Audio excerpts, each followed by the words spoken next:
Studio. நான் விவசாயஸ்ரீயா. இன்னைக்கு நம்ம இந்த வீடியோவில் திருச்செந்தூரில் எப்போவுமே ஃபேமஸாக செய்கிற திருப்பாகம் அப்படிங்கிற ஒரு பிரசாதம் தான் செய்ய போகிறோம். வாங்க அதை எப்படி செய்யறதுன்னு பார்க்கலாம். இப்போ நம்ம பிரசாதம் செய்யறதுக்கான இன்க்ரீடியன்ஸ் பார்த்துடலாமா? பால், சர்க்கரை, நெய், முந்திரி, குங்குமப்பூ, பொட்டுக்கடலை. இந்த 6 சிம்பிளான ஐட்டம்ஸ் இன்க்ரீடியன்ஸ் வச்சு நம்ம இன்னைக்கு சூப்பராக திருப்பாகம் செய்ய போகிறோம். வாங்க எப்படி செய்யறதுன்னு பார்க்கலாம். இப்போ நம்ம இன்க்ரீடியன்ஸில் என்னென்ன சேஞ்சஸ் பண்ணுவோம்னு வாங்க பார்க்கலாம்.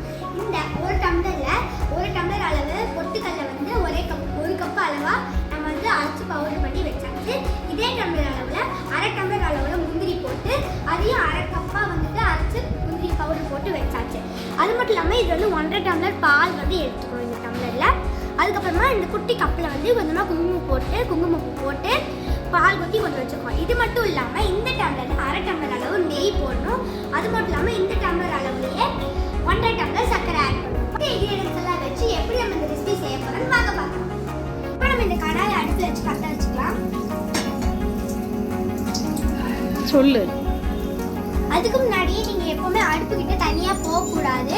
உங்கள் பேரண்ட்ஸோட ஹெல்ப் இல்லாமல் நீங்கள் எதுவும் செய்யவும் கூடாது. இப்போ நம்ம அடுப்பு பற்ற வச்சுக்கலாம்.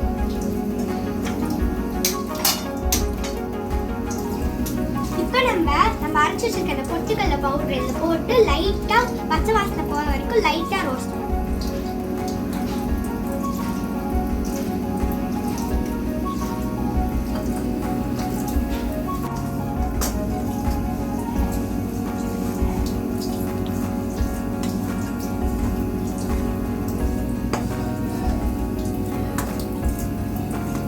மாஸ்டர் செஃப் அமுதபாலனை கூப்பிட்டு வச்சு இப்போ இந்த மாவு நல்லா கட்டி இல்லாமல் கலக்க போகிறோம்.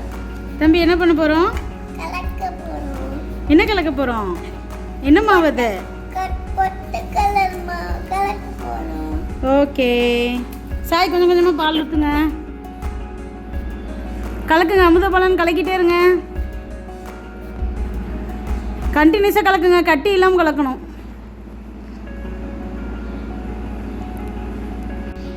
டம்ளர் இருக்க பாலை வந்து இதில் ஊற்றி நல்லா கட்டி இல்லாமல் கலக்கியாச்சு. அதுக்கப்புறமா இவனை வந்து குங்குமம் போட்டு வச்சுருக்கோம் குட்டி கப்பில் பாலில். அதை வந்து இதில் ஆட் பண்ணி நல்லா இன்னும் ஸ்மூத்தன் ஆக்கணும். எப்போவுமே இந்த பால் ஊற்றுறதுக்கு இந்த டம்ளர் இருக்க பால் ஊற்றுறதுக்கு முன்னாடி இது நல்லா ஸ்மூத்தாக ஆறி இருக்கணும். அப்போ தான் வந்துட்டு அது நல்லா ஸ்மூத்தாக இந்த மாதிரி ஆகும். இப்போ நம்ம வந்து இந்த கப்பில் இருக்க பால் ஆட் பண்ணிக்கலாம். தம்பி எப்படி கலக்கணும்? கட்டி இல்லாமல் கலக்கணும். இங்கே பார்த்து சொல்லு.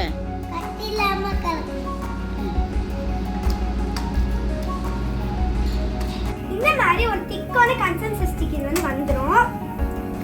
இப்போதான் நம்ம வந்து சுகர் ஆட் பண்ணணும். ஓகே, சுகர் எடுத்து ஆட் பண்ணுங்க. சுகர் நான் சொன்ன மாதிரியே அந்த கரெக்டான அளவில் இருக்கணும். போதும், கலக்கிட்டு ஆட் பண்ணி. இப்போ நம்ம சர்க்கரை ஆட் பண்ணி நல்லா டிசால்வ் ஆயிடுச்சு. இதுக்கப்புறமா நம்ம வந்து கொஞ்சமாக நெய் ஆட் பண்ணி நம்ம ஒவ்வொரு ஸ்டேஜ் முடிக்கும் போதும் கொஞ்சம் கொஞ்சமாக நெய் ஆட் பண்ணி கலக்கிட்டே இருந்தோம்னா நம்மளோட பிரசாதம் ரெடி ஆயிடும்.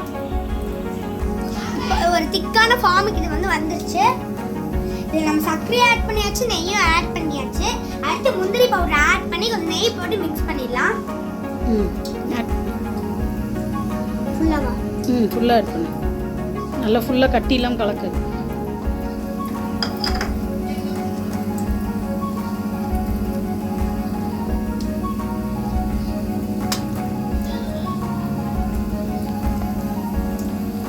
ஃபுல்லாக எல்லா பக்கத்துலேருந்து கலக்கு. நெய் ஆட் பண்ணுங்க. இப்போ நம்ம நெய் ஆட் பண்ணலாம். கொஞ்சமாக ஒரு ஸ்பூன் அளவுக்கு நெய். போதும், கலக்குங்க.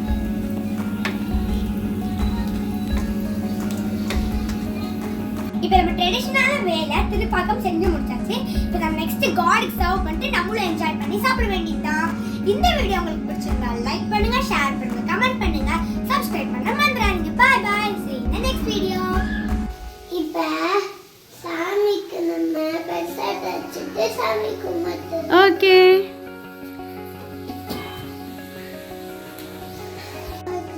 காமி தம்பி, பத்திரமா பிடிச்சிக்கோ.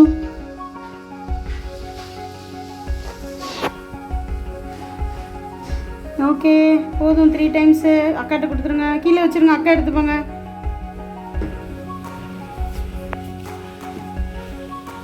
முருகர் காமிப்பாங்க 3 டைம். ம்